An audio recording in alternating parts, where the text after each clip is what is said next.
Well, hello and welcome to the Hedging Show. I'm Lisa Aziz, your host, and sitting alongside me for today's illuminating session are Tom Fawcett and Harry Campion-Evans, along with all their expert knowledge. Welcome to you guys. Just firstly then, for the benefit of any new viewers tuning our way, tell us a little bit more about yourselves and what you do here at Onyx Flux. Thanks, Lisa. So I'm Tom Fawcett. I'm head of dealing for Flux Markets. So I look after all of the products that we offer trading on and managing the risk associated with that. Hey, Lisa. So I'm Harry Campion-Evans. I've been with Onyx, the company, since it started in 2016. My background is derivatives trading and broking. And then, as of this year, I'm a director on the Flux Markets business, mainly working with Tom on the trading side. Fantastic. Thanks very much. What, though, is the Hedging Show all about? Let me explain. Each week, we aim to dive a little deeper into a different segment of the oil market and talk about recent dynamics. So in the next 30 minutes or so, we're going to be having a look at some examples of hedges using real-world scenarios and how the Flux team can support hedgers through the trade process. Well, on that particular last note, we're actually going to start by focusing on hedging guidance because, Tom, Harry, we've had some really good feedback and comments, haven't we, come into us certainly after last week's show. Viewers asking for some examples and more info on how to hedge. Shall we just recap then initially what we've been through recently? Yeah, absolutely. So we're always keen to have a kind of dialogue with the viewers. So it's great to have some engagement. So last week's show, Harry and Julian were talking about gasoline blending. Yeah. So gasoline blending, around kind of naphtha versus gasoline exposure, time spread exposure from the blending process, blending components. In previous shows we've covered marine fuel exposure, diesel consumption, refinery margins. Yeah, refinery margins. So plenty of different examples of exposures to, and all kind of unique exposures for us to draw examples on. Let's hone in then. Where are we going to start? Where are we going to start at? Should we start off where we kind of left off last week with the gasoline blending? Yeah, and we can actually use, so we had an example in last week's show of a kind of blend. It was just like a mock blend, but we can use that to go on. So I guess so. This is a fairly typical example, isn't it? So where you'd be buying the components for January and then selling the gasoline as the output at the end of February. Yeah, correct. So some of those components are on a fixed price basis, and there isn't really a suitable hedge for those. But quite a few of the components are hedged using naphtha.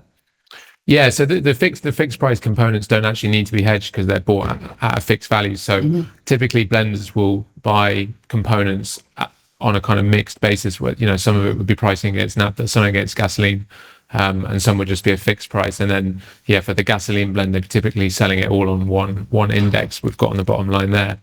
In this example, in terms of constructing it, so the hedger needs to lock in all of the kind of floating price elements. So we've got MOPAG, which is Arab Gulf naphtha. We've got MOPS 92 gasoline on the buy side. We've got MopJ naphtha on the buy side and MOPS 92 gasoline on the sell side. And as Tom said, the components are all being bought on a January pricing period, and the gasoline is being sold on a February pricing period. So as Julian went through last week, actually the kind of timeline of the blend, this accounts for the time it's taken to accumulate the components, blend them, and actually make the finished product. So in this process, the price is very important. Blenders need to lock in like a positive margin if they're doing this trade. They want to be making sure they're making money and not exposed to unnecessary. Not quite, yeah. So in terms of the actual hedge process, so it's worth noting as well that all of these contracts, MOPAG naphtha, MOPS 92, MopJ, are all available on the Flux Markets platform for hedgers to deal with us. Because of the split months here, this hedge it's a very important exposure to understand. So because even with products like the alkalite, which is also pricing off the MOPS 92 gasoline benchmark, that's pricing in January versus the output, which is pricing in Feb. So that even though they're the same underlying product, it's a time spread.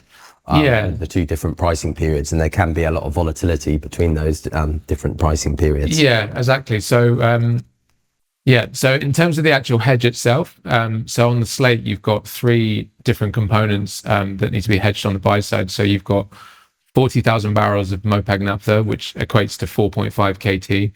We've got 15,000 barrels of Sing 92 MOGAS, which is traded as 15,000 barrels. And you've got 10 kb of MopJ naphtha, which equates to 1.1 KT. So the hedger needs to effectively buy all of these swaps individually.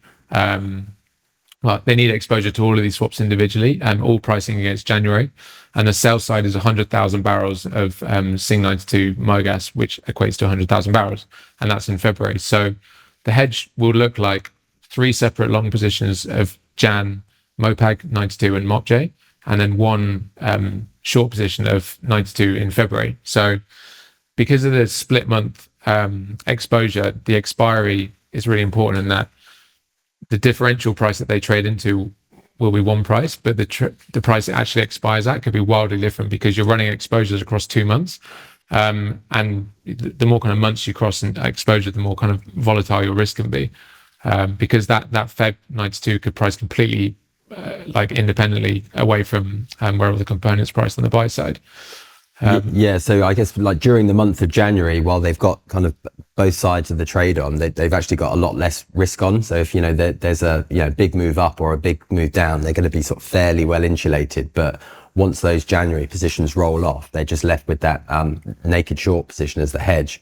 Obviously, they've got the other side of it on the physical. Yeah. But the sort of paper element of their exposure is going to be kind of subject to much bigger P&L swings potentially. But say for anybody listening now and they want to get involved, they want to specialize and certainly learn more, they can't just jump in without having even a basic level of knowledge, can they? They've got to really do their own research and learn. Yeah, exactly. And most people involved in this kind of physical business will understand what these exposures are, but it's knowing what can be hedged, what can't be hedged, what kind of contracts are traditionally used to hedge, and how they kind of even how they kind of turn out in terms of volume. Because we get lots of inquiries from people who often ask us our thoughts on which months they should use, how they should try and structure their physical deals. So it's one thing to understand the kind of basics of it, but there's a lot of optimizing and tweaking that blenders do, and a lot of half of the risk management is kind of knowing like what your exposure is at any given time.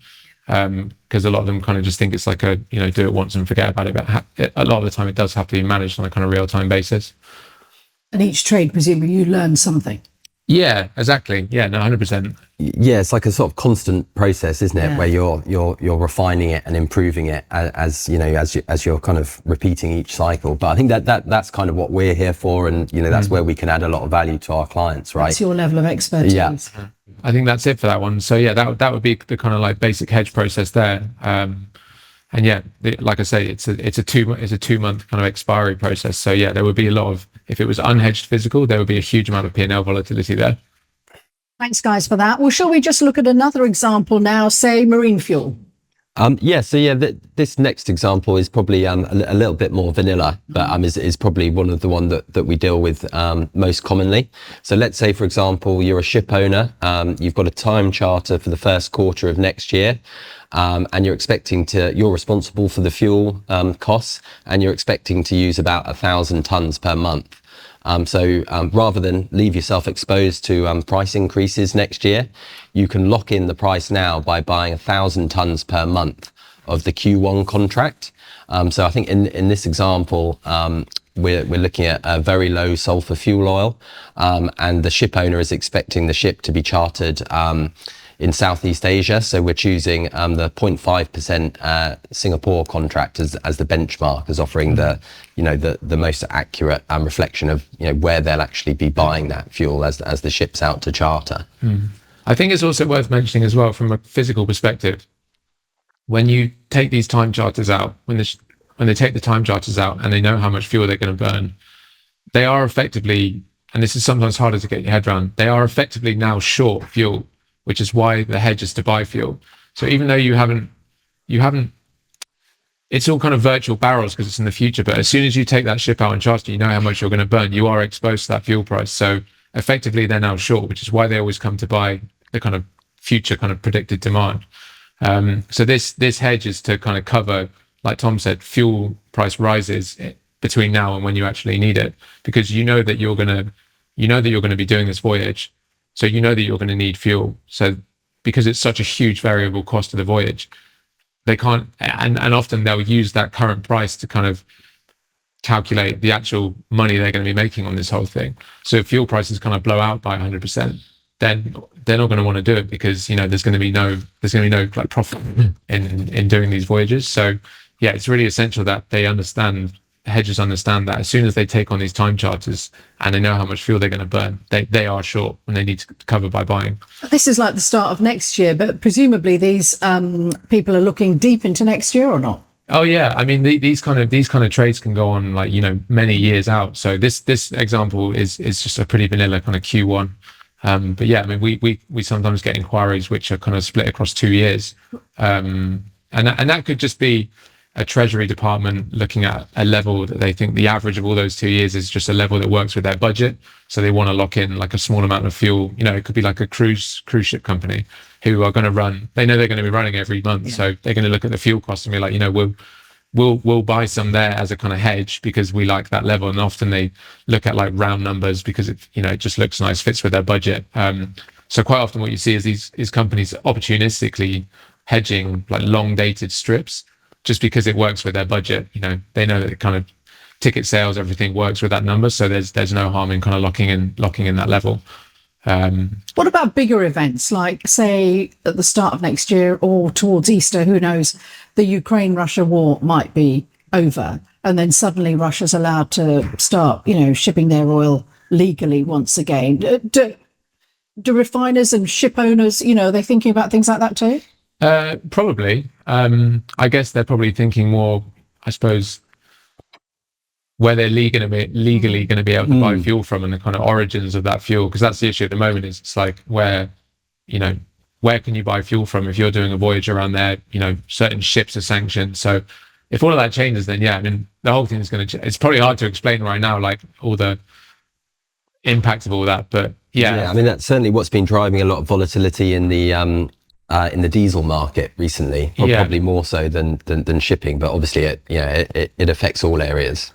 Yeah, so I guess if more of that diesel can be exported and bought and sold by non-sanctioned companies, then yeah, in effect that should, you would hope that would kind of cool prices down, so the kind of marine gas oil prices would be lower if there's more of that Russian supply online. But it makes your support and guidance and knowledge even more important, doesn't it? Because these people can then hedge their prices. Yeah, exactly. Such a dramatic event. And no doubt it will be turbulent. So I think that's what we're here to do is support people in that. Yeah, I mean there's just sort of so much more unknowns at the moment than maybe we've been used to, with like tariffs and the war in Ukraine.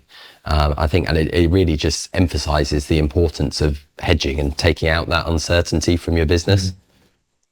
It's serious work. Are there times when, like on desk, you actually get a bit nervous or not? Well, I mean, enjoy the process. Yeah. I mean, that's the whole point of hedging, right? It is you're kind of taking away that, you're de-risking. So